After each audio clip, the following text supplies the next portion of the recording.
Hey, welcome back, everybody. We are going to continue our Sector Void campaign using AI Dungeon. So, where we left off was we just left our ship and we're docked at the Stop Haven. Now, we are here to find some permanent fixes, repairs to our ship, because we dealt with some bandits before the campaign started. So, our ship is temporarily patched up thanks to the Marauders. So, the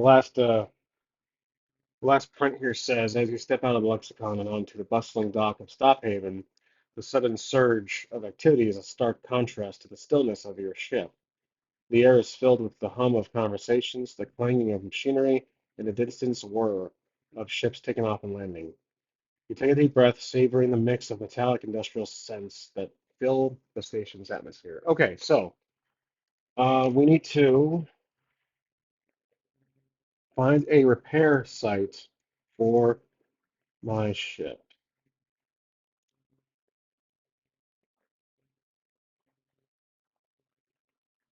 You begin to explore the dock, scanning for a parasite that can accommodate the lexicon's unique needs. The Starlight Marauders have mentioned that they would be resupplying and making repairs to their ship, so you decide to follow their lead and find a reputed location. As you wander through the dock, you come across a group of engineers gathered near a large repair bay. All right,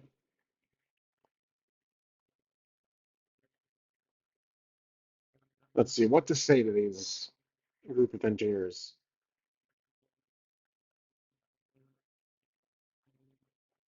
Warning, let's suppose you would have the time to fix a that can just make up a type of ship. So our ship is, let's see, let's jump over to our story cards. We have the Lexicon.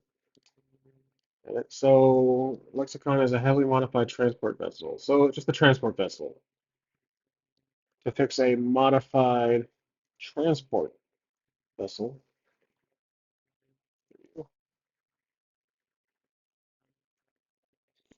Let's see what they say. The group of engineers turns to face you, their expressions ranging from curious to annoyed. One of them, a tall, wiry figure, with piercing green eyes, steps forward. Depends on the modifications, the engineer says, crossing their arms. We can handle most standard repairs, but if your ship's got some unusual alterations, we might need to bring a specialist. Perhaps if I show you the damage, you could evaluate. Oops, evaluate. All right, type a little too fast sometimes. Evaluate.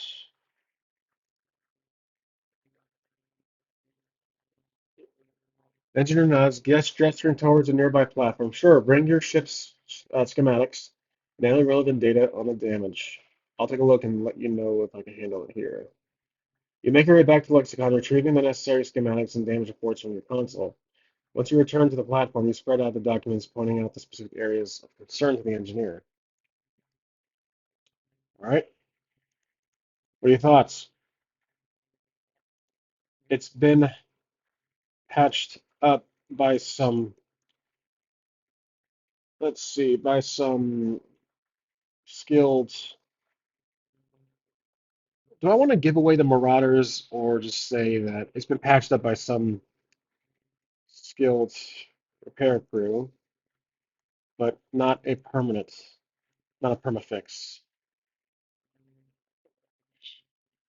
The engineer scrutinizes the schematics and damage reports, their eyes scanning the documents with practiced ease. After a moment of silence, they look up, meeting your gaze. I see what you mean. The engineer stares, tapping a finger on the affected area of the schematic. This is some advance of agent technology. It's not something we see every day, but we do have a specialist on staff who might be able to help. That is good news. What would be the credits required?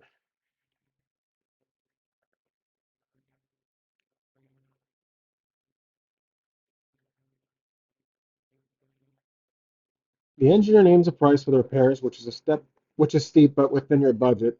You nod in agreement, understanding the value of having the lexicon's engines restored to their full potential. Very well, you say. I authorize the repairs, but keep me updated on the progress and additional costs that may arise. The engineer now is making a note of your approval. We'll get started immediately. And don't mind me. I will be camping out in the cargo hold. The engineer raises an eyebrow, quizzical expression crossing their face. Suit yourself, but keep in mind, cargo hold can be a busy place during repairs. If you need anything, let us know. They go back to the Lexicon, settle in the cargo hold. Sound of machinery and tools echoes through the hull as their engineers begin to work on your ship. Let's see. I think of where to go next. Let's see.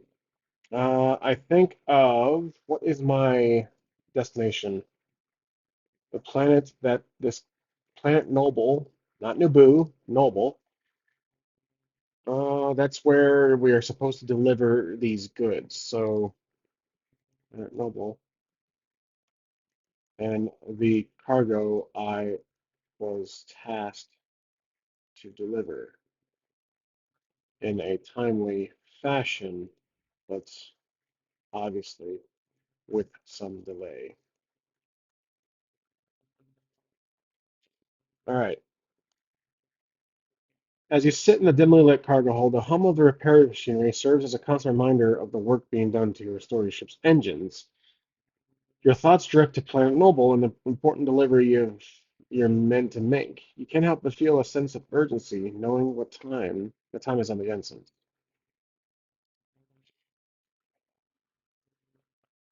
I let's see. I'm going to make my way to the cockpit and perhaps try to comm with anyone on Planet Noble. So I let's see. Briefly make my way to the cockpit, attempting to radio out to any Planet Noble receiver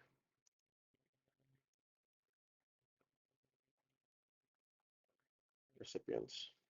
I check my data logs for the appropriate individual who I am supposed to deliver these items to.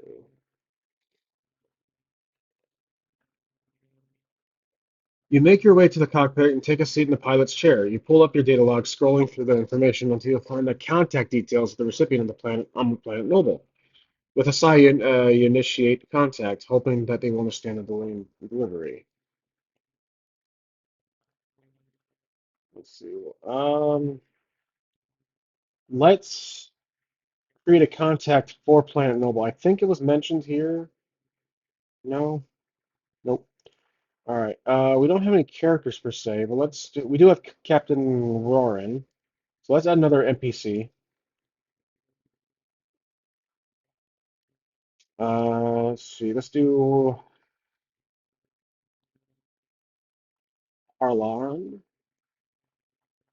Cargo contact on Planet Noble.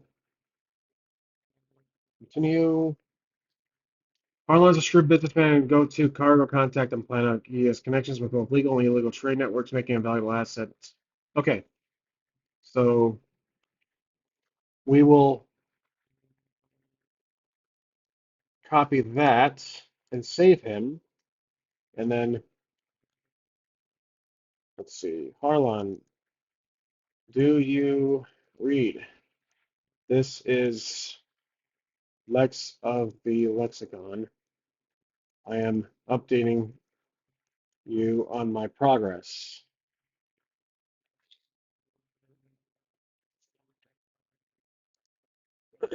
Harlan's voice crackles to the console, sounding slightly impatient. Lex, I've been worried. What's your status? I've encountered my issues. I've encountered any issues. Explain the situation, detailing the attack by the space bandits, the damage to your engines, and the assistance you receive from the Starlight Marauders. Harlan listens intently, his tone softening as he speaks. A prompt delivery should not be expected in this sector, Harlan, but the cargo you ordered, you requested, remains intact.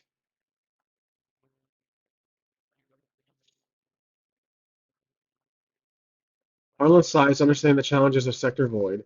I appreciate your efforts, Lex. Safety is paramount. I would rather have the cargo arrive late than not at all. Just keep me updated on your progress and let me know when to expect delivery. Sign off, feeling a sense of relief. Okay, so we have a new character, Harlan. He's our recipient for this cargo. And I'm going to check on the repairs. I now check on the repairs. The repair crew, knowing I have left the cargo unattended. So here I'm trying to throw some conflict into like the cargo's missing or part of it. Some of it has been stolen by the repair crew. I want this to be kind of like a little, more eventful than just the repairs getting done. Let's see if the AI does that. You make your way back to the cargo hold where the engineers are hard at work on a ship. They've set up a makeshift workshop with tools and components scattered around the area. The air is filled with the smell of welded metal and heated circuits. As you enter the boat, the lead engineer looks up at their work, acknowledging the presence of a nod. Your team has definitely made themselves at home. I guess it's what's that phrase called? Madness. I forgot what it's called. Let's see if the sarcastic comment goes well. On the cargo hall, taking in the organized chaos of their team's makeshift work. Yes, we like to be efficient. We make good progress in repairs, but there's still more work to be done. I'll keep you updated as we go. You're not satisfied with the progress reports. Repairs on the way, you decide to take advantage of the amenities by stopping. Well, not entirely. I don't want to leave my cargo unattended. Let's see. Before I leave the ship so carelessly, I recall that maybe leaving the cargo unattended is not the best action to take, knowing the area at hand.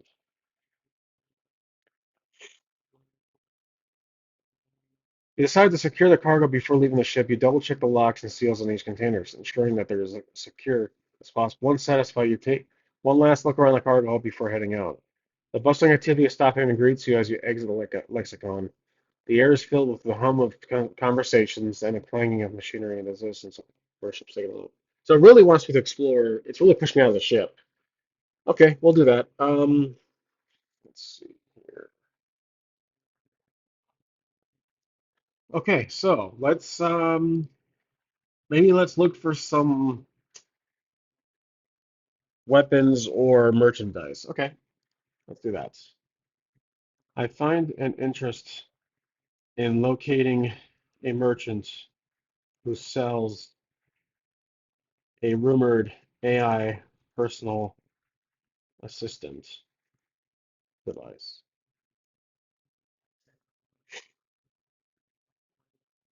You begin your search for a merchant who might sell a rumored AI personal assistant device. Rumored. Let's erase that. Spell check this just so. There we go. Yeah.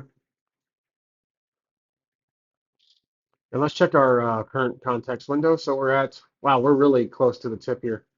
6670 out of 8,000. You ask around for a merchant who might sell AI personal assistant devices. And some inquiries you direct towards a small, dimly lit shop tucked away in a corner of the docking bay. The sign above the doors reads Cybernetic Solutions. That's pretty cliche sounding, but I like that. Okay, so I check to see if the store is open.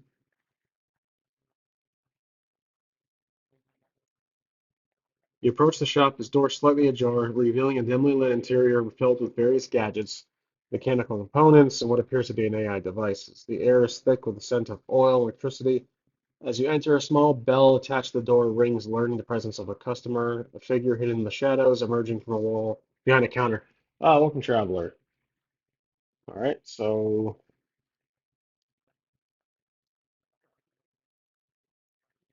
hi. Wondering if you have any personal AI devices.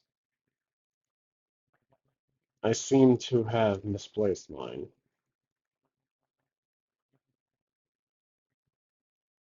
Okay.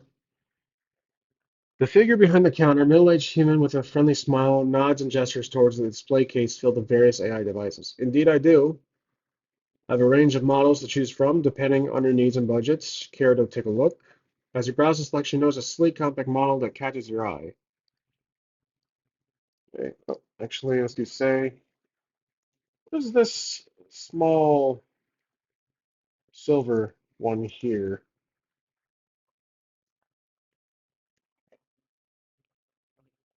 Shopkeeper follows your gaze and beams with pride. Ah, that's our premium model, the Sentinel S1. It's equipped with advanced learning algorithms, voice recognition, and a host of other features. It's perfect for navigation, communication, and managing various ship systems. And of course, it's compatible with the Lexicon. Ah, okay. A little interesting. I don't know if that's a flaw or potential twist here. Hmm. I never mentioned my ship name. How did you know? Unless it's this big label on the side of my ship I'm not aware about. Tucker chuckles and taps on the side of their head. Oh, I have my ways. Let's just say that I've been in the business for a long time and I've learned a thing or two about customers. Now, about the Sentinel S1. It's quite popular among spacefarers like yourself. It's compact, powerful, and can adapt to your specific needs.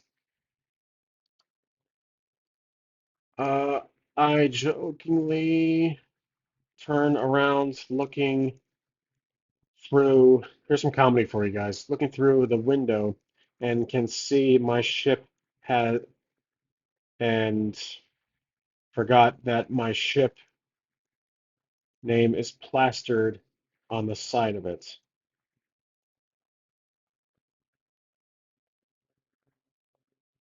Yeah. You can't help but laugh at yourself as you realize the shopkeeper's right. Your ship's name is clearly visible in the side lexicon, docked just outside the shop. You turn back. Well, you're certainly done your homework. I'll take the Sentinel S1. It seems like it's exactly what I need. The shopkeeper needs. Nods, pleased with your decision.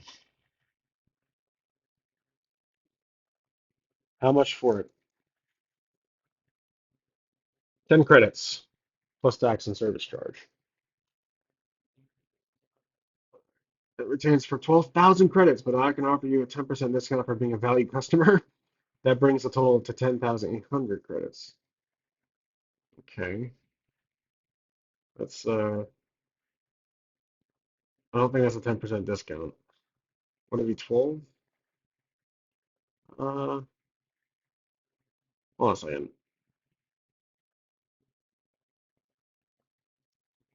100, 1,200, I think. Yeah, 1,200 would be 10%, I believe. Consider the price for a moment, weighing the other options of that. That is a tad much. With the obvious repairs, oops, my ship is going through. Do you have a dockable AI that I can plug into my helmets, perhaps? It has a USB X port. Let's see. The shopkeeper strokes their chin, contemplating your request. Ah, I believe I have just the thing for you. It's not as advanced as the S1, but it should serve your needs as well. So standard dockable AI, the Navigator N1. Compact, easy use, can be plugged in directly to your helmet via the USB export. USB export. Okay. Price? Let's see.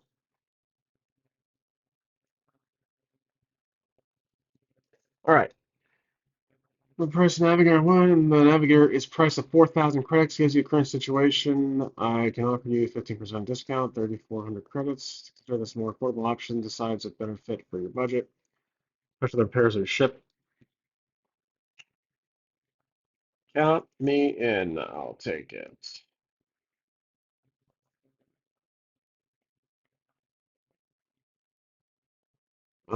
Shopkeeper smiles, begins the process of purchase, carefully removing the Navigator M1 from its display.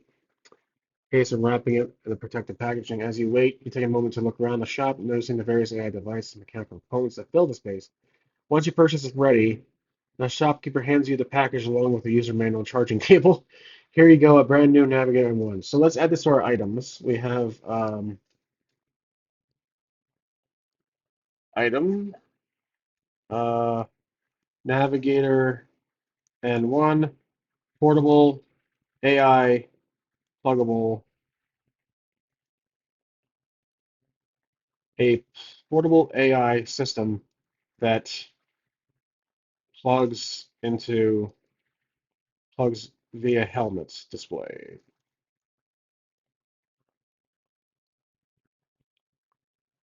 A portable AI system that connects directly to your helmet display and provides accurate navigation real-time updates on the fly.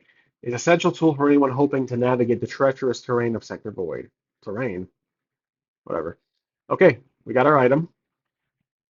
Close that up. Okay, so appreciate appreciate it. Okay, appreciate it. So you take the package, give the shopkeeper a grateful nod with the new Navigator M1 in hand. You leave the shop and make your way back to the Lexicon. You can try the new AI system. As you board the ship, you notice the engineers are still hard at work. Their tools clinging, and whirring as they continue their process. All right. Let's see this. I sit down on one of the cargo containers, unbox the N1, and plug it into my helmet display.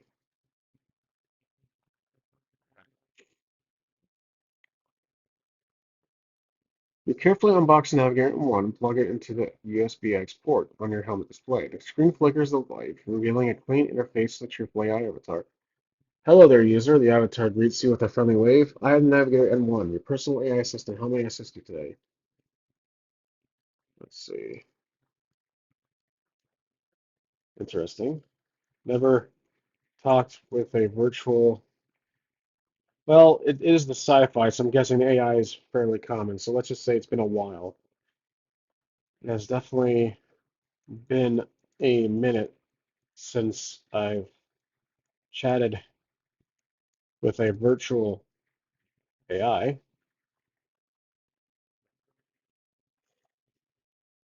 The navigator one's avatar tilts his head regarding you with a curious expression. I'm here to assist you with navigation, communication, meeting various ship systems. I can also answer questions, provide recommendations, and learn from your preferences over time. What would you like to do first? Um, well, I have some time to kill. Perhaps play some music? Any stations from Stophaven?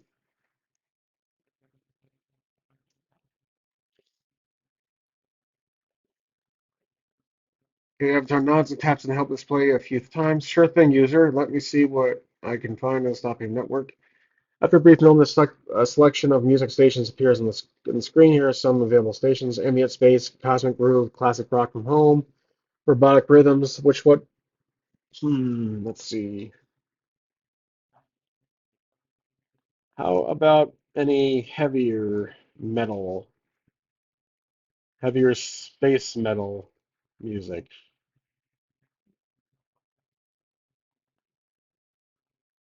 Everyone looks thoughtful for a moment before. I'm sorry, user, but it seems there are only no dedicated heavy space metal stations available to stop the Haven network. However, I can try to find some tracks that might fit your preference to classical rock. All right, let's do that. Funny how I'm talking to an AI through an AI. The Navigator M1 avatar nods and adjusts the music selection accordingly. Soon, the sounds of electronic guitars and pine drums fill your helmet. A welcome change from the constant hum of machinery and conversations in the background. As you listen to music, you can't help but feel a sense of relief and contentment, knowing that you've managed to secure an AI system and your ship's repairs are well underway. All right. Well, Stophaven has been pretty uneventful as far as chaos factor, but at the same time, I am assuming something will happen, quote unquote, something after we perhaps leave or finish the repairs. So let's do a story twist. As Lex leans back against the wall, listening to some loud music, he still keeps a visual on his general. Well, he still keeps let's do visual open in case somebody walks in. And let's see if somebody walks in. The engineers continue their work, their tools clinging and whirling in this rhythm of the music. Interesting. Take a deep breath in, the weight of the situation slowly lifting off from your shoulders. The combination of the soothing sounds and the knowledge the ship will soon be working order allows you to relax, if only for a moment. Your mind wanders back to Harlan and the precious cargo you've tasked to deliver. Okay. Suddenly, a loud beeping occurs from the engine room. Lex does not hear it at first, but sees the flashing red light, red ambient light glaring in his visual. Let's see what this is. Let's see what this does. Lex's heart races as he quickly unplugs the navigator from his helmet display and rushes towards the engine room, the sound of his boots echoing in the corridor. As he enters, he sees the engineers huddling around the console, their faces etched with concern. What's going on? Lex asks, trying to keep his voice steady. The lead engineer turns the face and the expression is grim.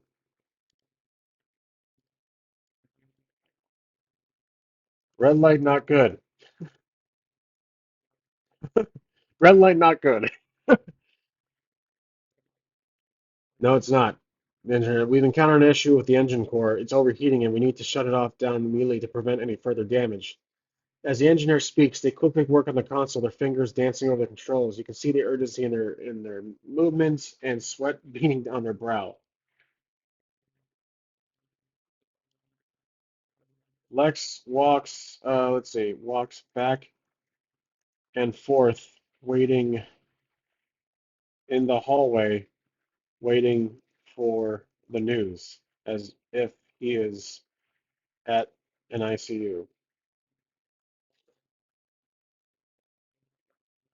The engineer's hands move with practiced precision. Finally, the beeping slows and stops. The red light flickers off, replacing by a softer yellow glow. The engineer turns to face it, expresses still serious. We managed to shut it down, but the engine core is severely damaged.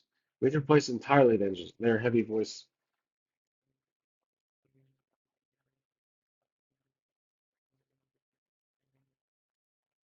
That engine core is the only type of its kind. I'm gonna make something up. It's a F11 turbo squadron model from the pre-war era. I don't think there is one sitting around this place, do you? Just making stuff up as I go for this model here. Hopefully that works out. Andrew shakes his head. I'm afraid you're right. The O's engines are quite rare, especially in a place like Stothaven. However, we might be able to find a suitable replacement if we expand our search to other systems or space stations. It may take some time, but we'll do our best to relocate. All right, I trust your expertise. Well, I don't.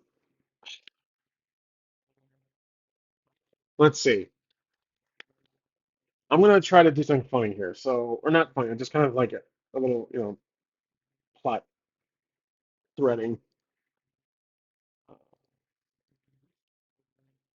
Suddenly, Lex changes his mind after remembering a key detail his old mentor mentioned of the engine.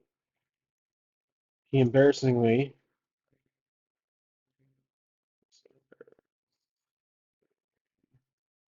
forgot to point out that the engine requires a full technical jargon dump of information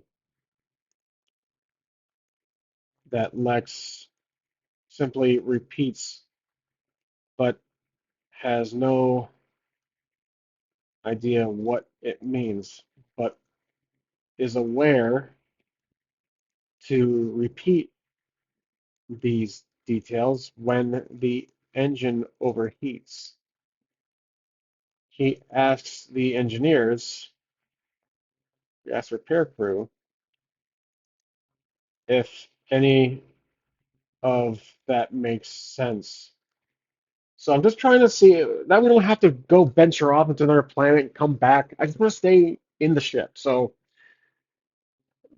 let's see. After remembering a key detail his old mentor mentioned of this engine, he embarrassingly forgot to point out that the engine requires a full technical jargon dump of information that Lex simply repeats but has no idea what it means, but is aware to repeat these details when the engine overheats. All right, let's see what the AI interprets this. The lead engineer frowns, concerning a full technical jargon dump, you say.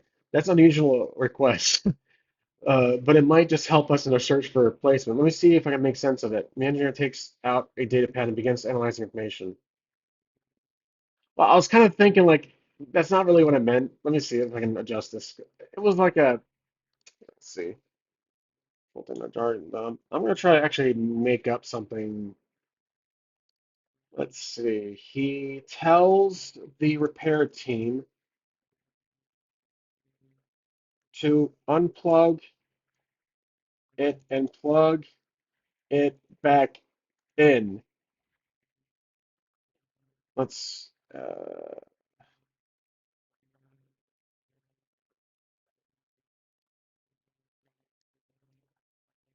let's repeats that quote from his old mentor, but has no idea what it means. Uh, he is aware. He is aware to repeat these detail this when the engine overheats, and he asks Kirk what makes sense of it. All right, let's see if this actually works. The lead engineer raises an eyebrow, intrigued by your suggestion. Unplug and plug it back in, you say. That's an unusual request, but it might be worth a try. We'll need to be cautious, though, as the engine core is highly sensitive and could be further damaged if not handled correctly. Let's add a character. We'll do NPC, old mentor, Lex's old mentor who taught him everything and knows of his ship entirely. A grizzled veteran of the void, his old mentor taught Lex everything he knows about smuggling and transportation. He knows of the ins and outs of every ship in the sector. Isn't okay, including Lex's own trusty vessel. Cool, like that. Perfect.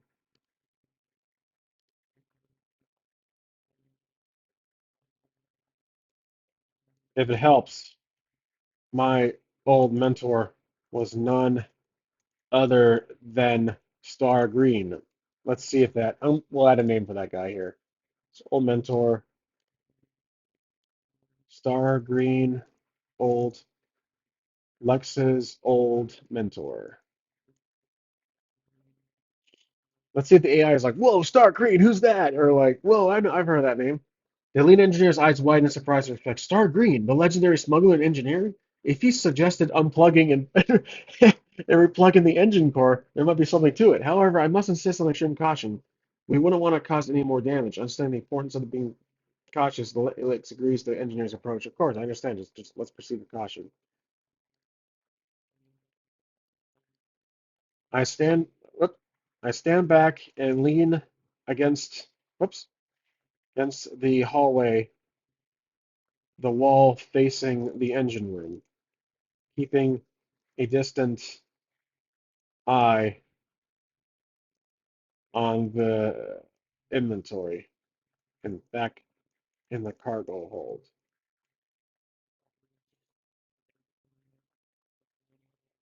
The engineers carefully follow your instructions, moving with practice efficiency as they unplug the F-11 Turbo Squadron engine core. The silence. Let's add the F-11 Turbo. Did I add that in my inventory? Let's see. Edit. Copy. This will be an item. Auto generate Lex's that main engine for his ship. It is a highly rare, advanced, rare engine from the pre-war, whoops, pre-war era. It's cool how it removes that. I've said this before, but it removes the parentheses. Just take that and spit this out. Powerful rare engine that powers Lex's ship, passed down through generations of Nomad transporters, and is salvaged from pre-war era spacecraft, heavily modified to enhance its end speed and power. Okay,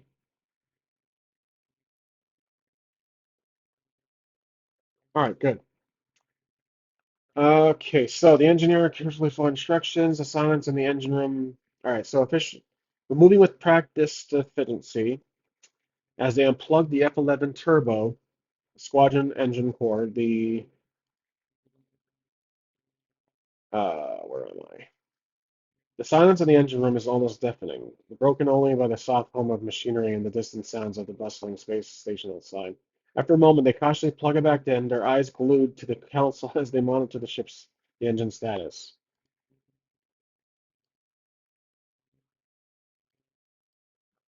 Mumbling to myself, please be right. Let's see if it knows what I'm talking about. Mumbling to myself, the engineers hold their breath as they watch the console, watching for any signs of change. Suddenly, the engine core emits a soft blue glow, a sight you have seen before when the engine was at full capacity. The beeping resumes, this time at steady, normal pace. The red light remains off, replaced by the gentle green ambience. Leader engineer turns to you. The eyes wind up display. Incredible. Well, yeah, it's called hacking the story. So, okay, I I shrug and step forward. Knew it would work.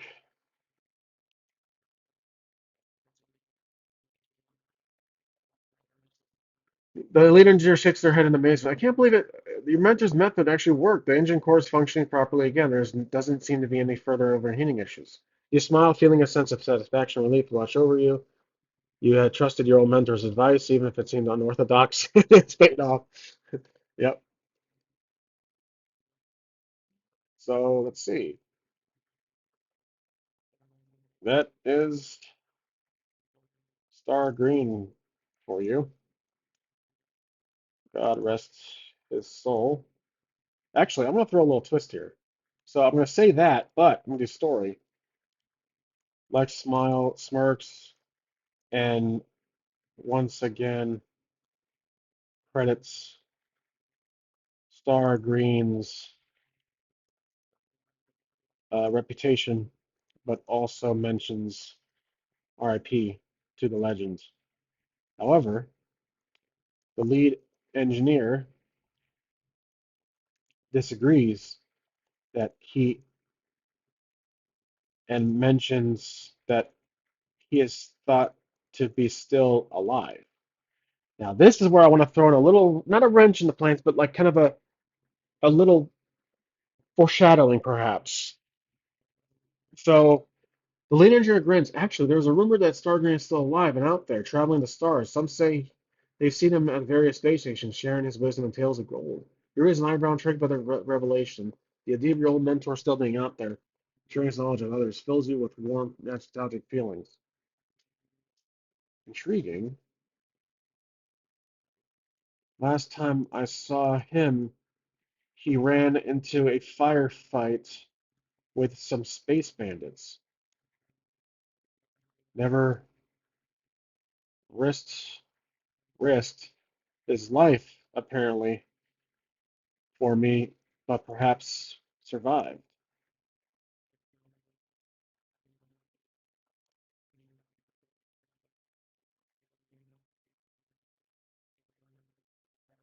Let's do something else for the cider. So while it's doing that, it probably froze, but let's do a quest. I don't think I've done quests yet. We'll do quest, deliver cargo to Planet Noble. All right. A prize and mysterious cargo may be delivered from Sector Void to the lush and prosper Planet Noble, but beware there remain dangers. Yep. The other quest, we'll refresh this in a second. I'm not too worried about that right now, but we might have hit our context window or not yet. Let's see, try, take a turn. Not it froze. Okay, that's all right. Next is perhaps another quest. Search for Star Green. Oh, there it goes. My old mentor, who was thought to be dead, now is rumored to be alive. So we have two quests now. Sargon, old mentor Lex, was thought to be dead. However, rumors have spread that he's still alive, looking somewhere in Sector Void.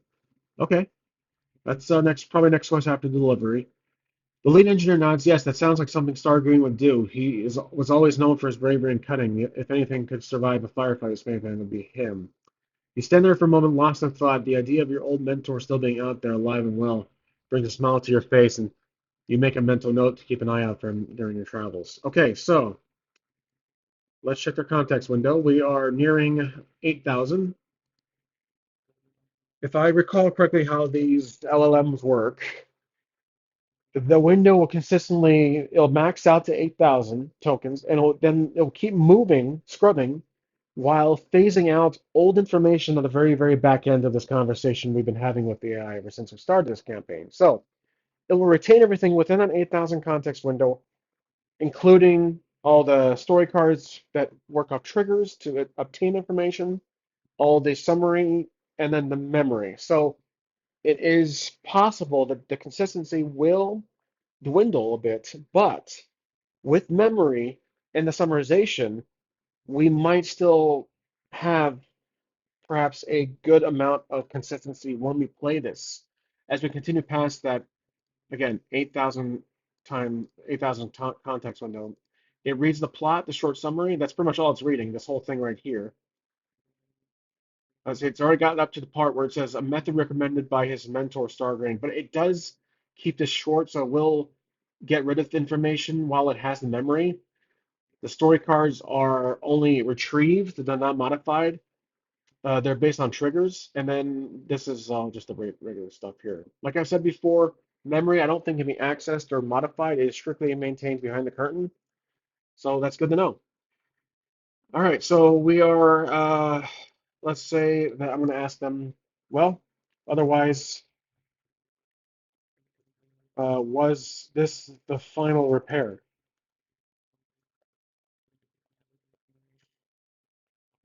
The lead engineer looks over to the console once more before turning back. Yes, it seems so. The engine cores function properly now, and we've fixed all the other damages from the attack. You're free to continue your journey once you've settled the payment for the repairs and additional costs. Yep.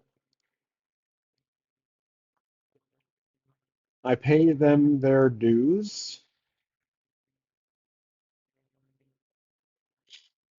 You reach into your pocket, pull out a credit chip, handing it over to the lead engineer. They take the chip, insert it into their payment terminal, and process the transaction. Once payment is confirmed, they return the chip given to satisfied nod. Thank you for your business and safe travels out there. The lead engineer smiling.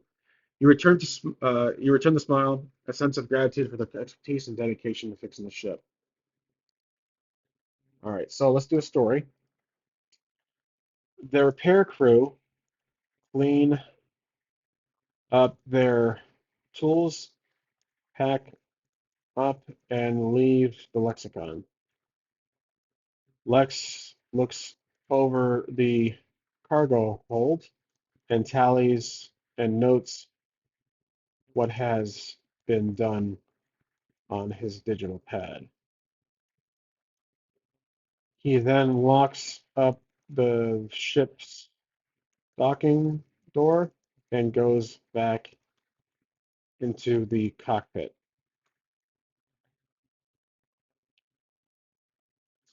Okay, let's see. You take your seat in the pilot's chair and let out a sigh, feeling a mix of relief and accomplishment. The cockpit is still dimly lit, but the engine stills have been restored to 8% capacity and the life support system is now at 75%. The engines hum softly in the background, reassuring sound that the ship is in good working order. All right, so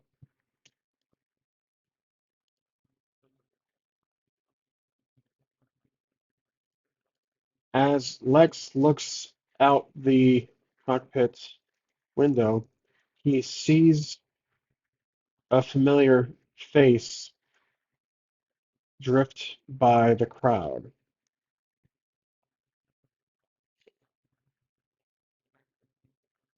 A tall, weary figure with piercing green eyes and distinctive grin catches your attention. It's Tark, the engineer who helped repair your ship's engines. You roll down the window. I roll down the window. Yeah, it's a manual roll down window, like the old '80s cars. The accent call it out to him. Tark looks up and recognizes you, making his way out of the ship. Lex, I see the repairs are a success. Tark says with a friendly smile. Was Tark the? Is he? I completely forgot if he was. Hold on a second. Let's do Tark. Uh, Rowan. Oh, okay. That's all the way back there. Tark. Okay.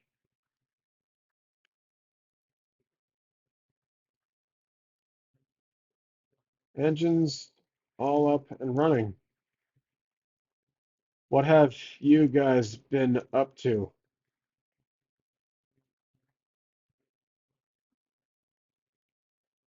Buckles leans against the hull of Lexicon. Well, we have been resupplying and making some repairs to our own ship, and of course, enjoying the air news that Stop Haven has to offer. The food here is quite good if you're looking for a recommendation.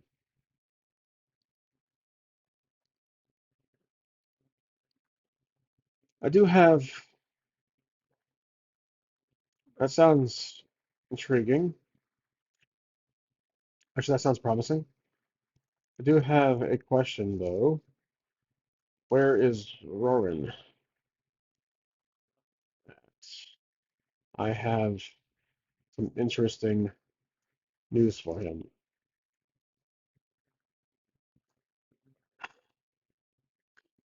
Shark glanced around, scanned the crowd of Captain Roran. I believe he's inside one of the establishments nearby, discussing business with a few potential clients. I can go fetch him for you if you like. No need.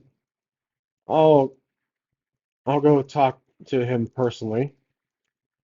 Now, what I'm trying to do is get information on Star Green to see if, this guy Roran that we've talked to before in the previous episode knows of Star Green, and because he traverses Sector Void, so most likely kind of knows of him, perhaps.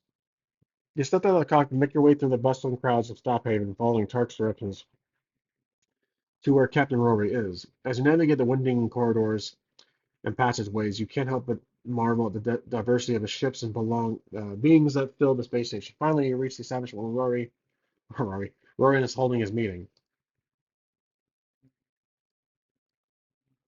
I tried to see if he is too occupied, if he's too busy to interrupt.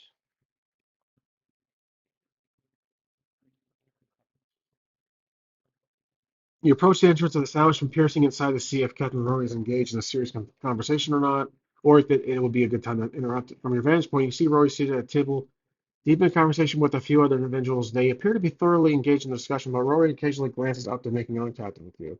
Oh, perfect. This is a good point for a twist. Who are our factions right now? Let's see. Story cards. I don't think we haven't created any factions, negative factions yet. Let's create one. So,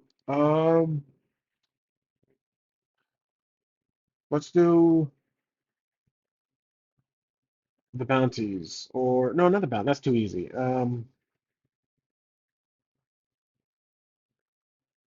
The Darkholds. Let's do that. The Darkhold. Like, let's see, a secret society of, not secret society. I'll say a society of space thieves or space merchants who are rather aggressive with their tactics in negotiating. Let's try that.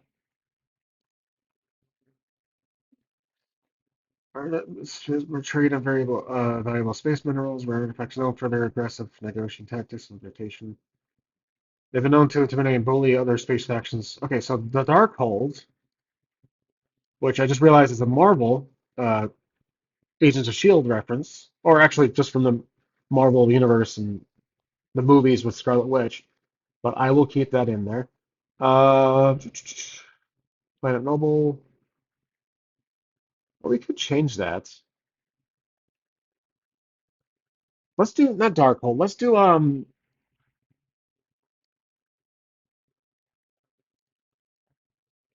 the Gray Merchants. We'll do that. Gray Merchants.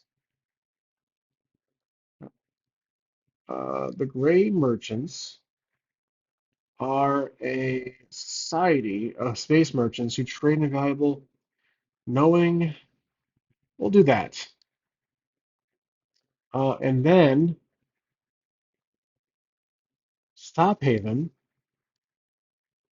is a neutral pit stop. Oh no, I'm sorry, not Stop Haven. Planet Noble. Let's see. Planet Noble's located on the edge, known to be his location, delivering. It is the primary trading host for the Gray Merchants. All right, triggers. So we have this and Gray Merchants. Save. And I think I have to fix the trigger for this one. There we go. All right. Lex notices the Gray Merchant's insignia on one of the individuals who Rorin is talking to. Lex recalls that, whoops, sorry guys, put that down, that the Gray Merchants are rather ruthless if they don't get their way, and has a shady, or let's say shaky history with them. Moments later, one of the pulls out a blaster and fires, or let's say it threatens Rorin while shouting. Rorin stands up quickly with his arms raised. Let's see what happens here. Want to throw a little twist in. The tension in the room is palpable as the Grey Merchant slams their fist on the table, brandishing their blaster. Rowan, remaining calm, slowly lowers his arms and begins to speak, trying to defuse the situation. You, however, know that you need to act quickly. Without hesitation, you push past the crowd and burst into the establishment. The room falls silent as everyone turns to stare at you. Let's see. I pull out my blaster aimed at the main individual who seems to be the most threatening in the room. I recognize the one with the blaster and smirk.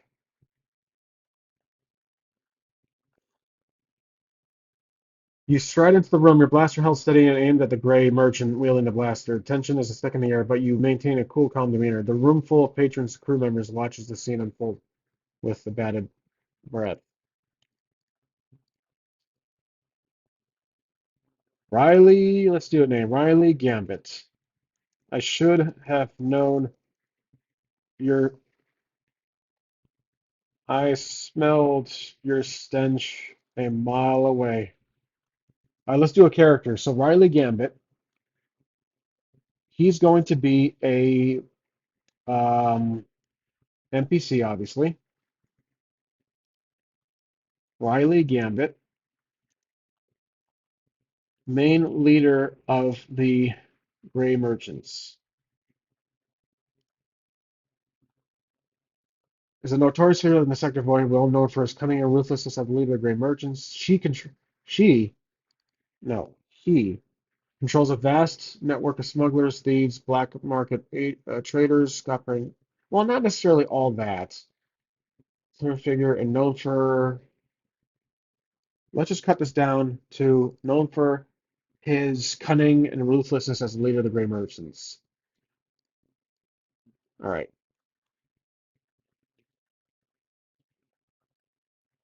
we'll just do that and then Grey Merchants.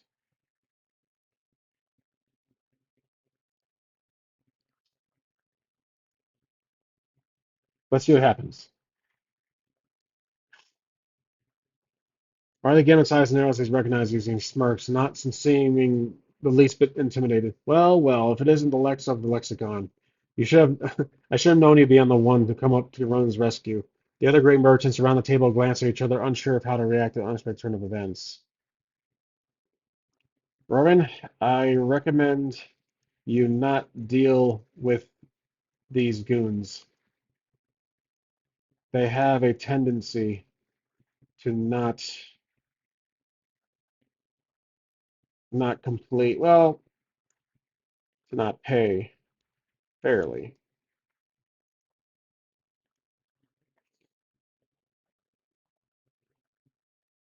Actually, I messed up on that part.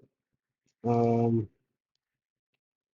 so because Rowan is going to them for parts or something, so I should say, Rowan, I recommend you not deal with these goons. They have a tendency, they have a reputation of scamming nice guys like you. Let's try that.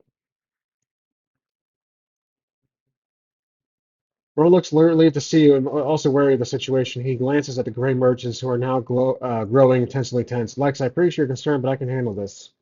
These are just some business disagreements they need to be sorted out. You can tell that Rowan is trying to defuse the situation, but you also know that gray merchants can be unpredictable and dangerous.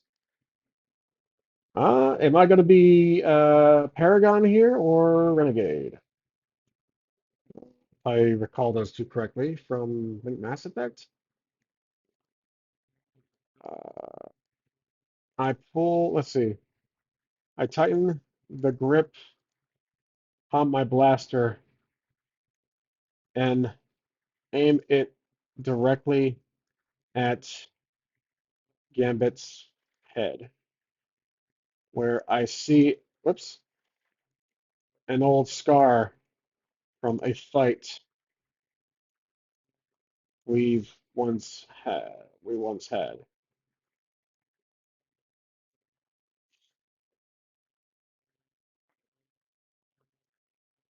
The tension in the room reaches a breaking point as you tighten your grip on your blaster, your eyes locked onto the old scar on Riley Gamut's head. The great merchants around the table exchange nervous glances, unsure how to react to. Yes. Riley Gambit, however, remains unfazed. He slowly lowers his blaster, a sly smile playing on his lips.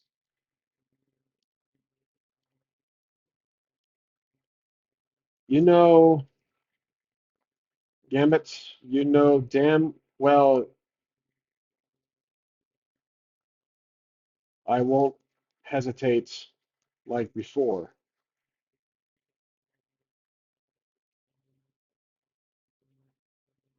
Smile widens as he places his blaster on the table, his eyes never leaving yours. Ah, Lex, I remember our little encounter all too well. You may have won that round, but I assure you the game is far from over. His voice is low and threatening, but there is a hint of amusement in his tone. How ironic to see you so soon. I just learned that our old friend Star Green is still out there. Last time I recall, last time I recall, you were in a firefight with the man himself. Did you miss? So I'm trying to tie these little story threads together. So this guy is responsible for shooting Star Green. Brian Gammon's smile falters for a moment, but Cocoon returns as he responds, Star Green. The old fox. I can assure you I didn't miss, but as you can see, I'm a man who knows how to survive. His tone is casual, but there's a steely undertone that suggests he's not bluffing. Roran, let's see. So we have Roran on the side, mutters to Lex, Star Green. How do you know of him?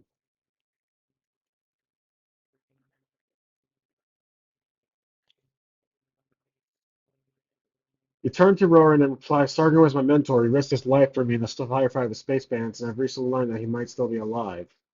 Roran's eyes widened in surprise. Your mentor of Star Green? I've heard stories about his exploits, but I never knew he had a pupil.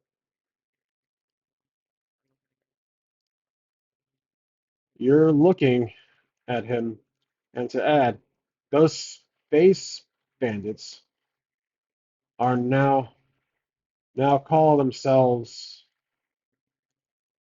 the Gray Merchants. What a change, merchants. Riley Gamut's eyes narrow the revelation and attention, and the screw spikes once again. The other Gray Merchants glance nervously between you, Rory, and Riley, uncertain how to react. How is the token count now? We're close. Okay.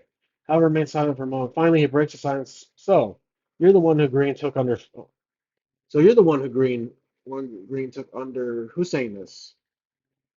Hal remains silent subtly. Finally, he breaks the silence. So, you're the one who Green took under his wing. That's right. And you're supposedly the one. Whoops. The one who didn't kill him.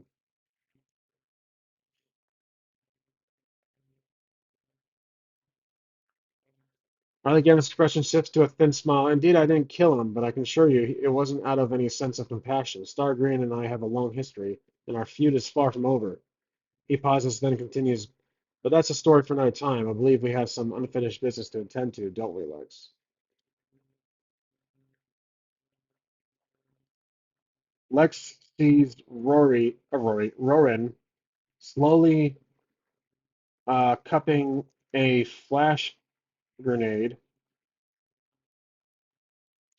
whoops, from his back pocket. He glances at me. He glances at Lex with his eyes looking at the door. Lex has an idea of what is about to transpire.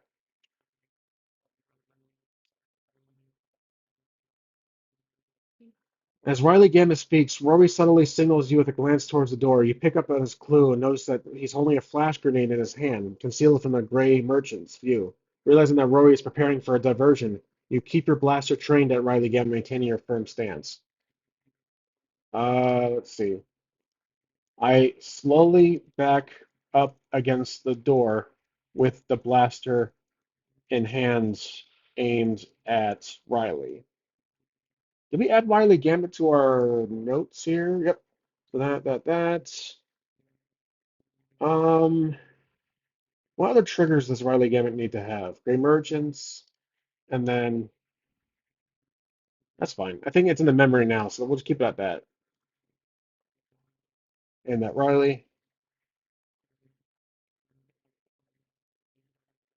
All right, we'll do that. As you move backwards towards the door, you feel the cold metal of the exit behind you. The tension in the room is palpable, and as you sense the other great merchants growing intensely anxious, Riley Gambit's eyes follow your every movement, his gaze unwavering and tense. You grip your blaster tighter, your fingers resting on the trigger. Let's see. Lex notices in the side corner of his vision that some of Rowan's crew is hiding behind the wall, behind the wall, peeking through the window. Lex keeps his eyes locked on Riley.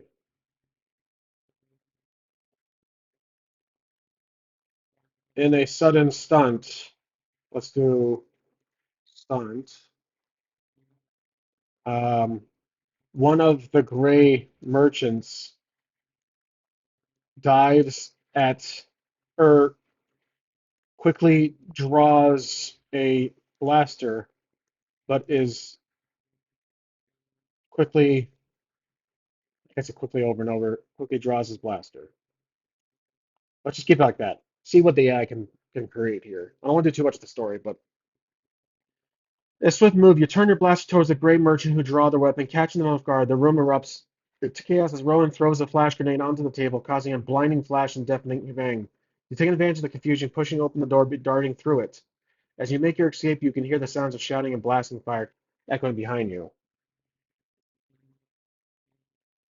Lex dives out of the room. Um, Rowan is not seen. Rowan is still inside, taking heavy fire. You hear, or not you, Lex hears several bodies fall. Rowan's team quickly runs into the room, trying to help. All right, so we got some action here. Lex helps as you burst through the doorway. The bright lights of the bustling space station blind you momentarily. You quickly scan your surroundings, looking for a place to take cover. Your heart races as you hear the sound of blaster fire and shouting from the establishment you just left.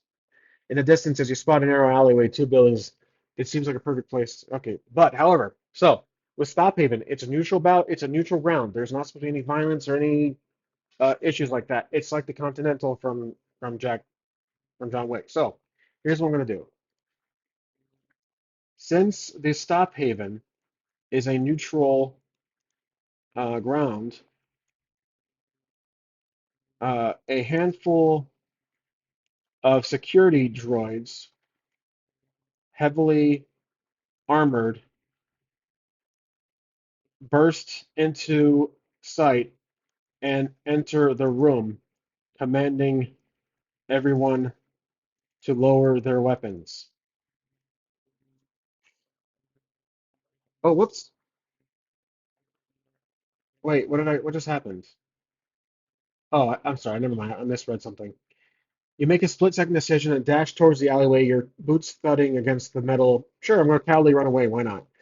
The metal grating beneath you. As you reach the safety of the shadows, you take a moment to catch your breath, your heart pounding in the chest. The sounds of blast round shrouding continue to echo into the but you hear in that alleyway. It's surprisingly quiet. You glance around, taking in the dimly lit surroundings. Okay, so I'm hiding like a coward. Uh, I peek around the corner with my blaster ready and look at the damaged, let's say, war-torn building where the where everybody, or let's say where the droids entered,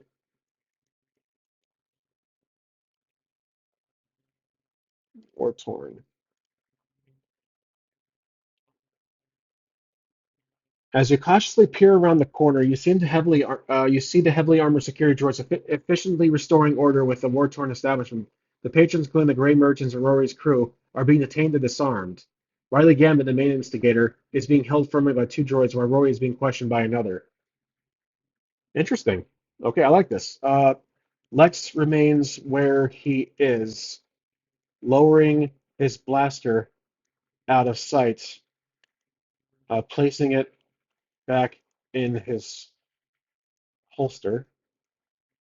Riley glances at Lex, tilts his head, telling him telling him to hide or trying to think, telling him to run. However, Lex doesn't want to leave his friends behind. Let's see what happens here. So, again, Rowan is an ally. They're all friends of ours. We need to help. As you observe the scene, notice that Rowan seems to be in good hands with the security droids. You take a deep breath and slip back into the shadows of the alleyway.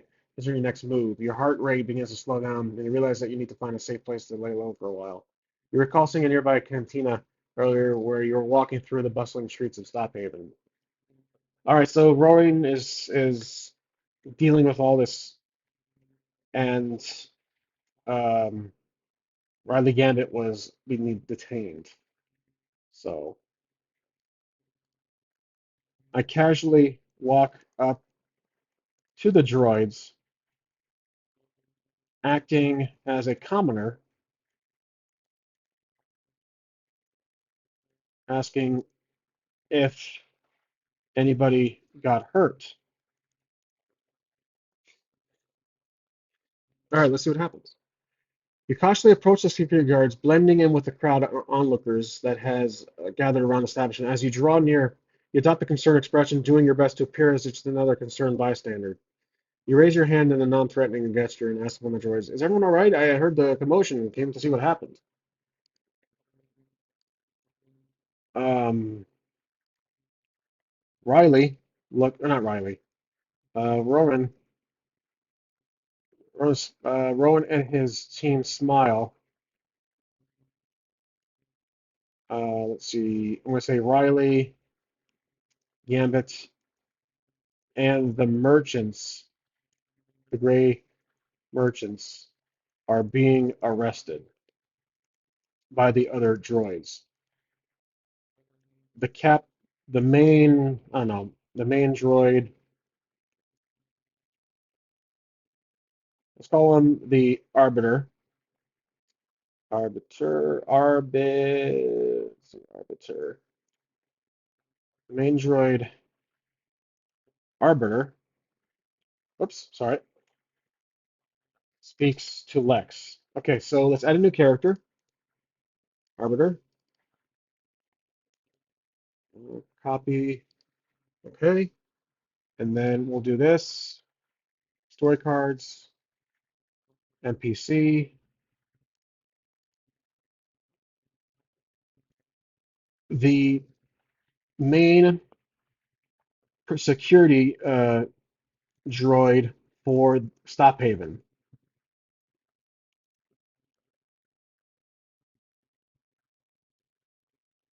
Like they're sentient, they're actual beings. The sleek, state-of-the-art secure droid directed by the Stophaven Corporation.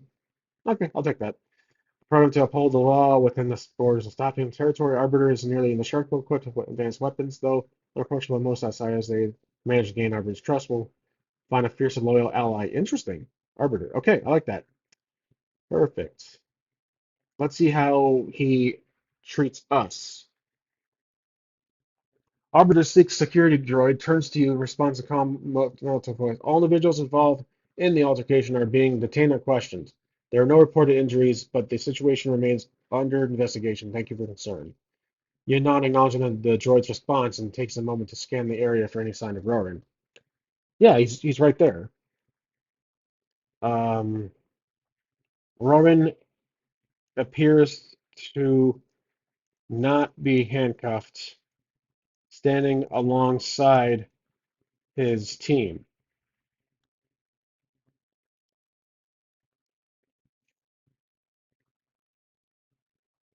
How's our context? Whoops. We should be pretty close to 8,000. Yeah, we're 200 away, so that's probably our last two replies for this episode. As you continue to observe the scene, you notice that the Ronin is engaged in a heated conversation with one of the security droids, likely discussing the events that just transpired. He catches your eye and gestures for you to join him. With a nod, you make your way through the crowd and approach Ronin's team. Lex, I'm glad you're safe. Present serious. That did not go as planned, but as you can tell, I am no gunslinger. Well, that did not go as planned. Whisper. All right. As an agreement, lowering his voice to match yours. Indeed, it didn't, but I'm just glad you're unharmed. The security droids have everything under control here. We should lay low for a while to avoid any further trouble. One of Roran's crew members talks, chimes in. There's a nearby canteen. We should use a temporary hideout. Agreed. We can chat. We can chat more about this there. Yeah, the Mos Eisley Cantina. Da, da, da, da, da, da, da, da, da. All right, this will be the last one, I think. You follow Rowan and his crew to the nearby cantina, lively and dimly lit establishment filled with the hum of various alien species conversing, enjoying their drinks. The smell of exotic spices and alcohol fills the air as you make your way to a secluded booth in the corner. Tark orders a round of drinks for everyone. Grateful accept a glass of refreshing blue liquid. Okay, blue liquid. There you go. We're drinking some Smurf urine, and that was really fun. I loved it. It's probably my favorite episode so far of the two. But I'm glad I threw that little twist with Riley Gambit and the Gray Merchants. But we are slowly expanding this, novel and kind of rolling as we go. So that was not too bad. Oh, wow, an hour and 20 minutes. Well, I hope everyone enjoyed this episode of Sector Void. And we'll see you next time for episode 3. Thanks for watching. 830 RPG.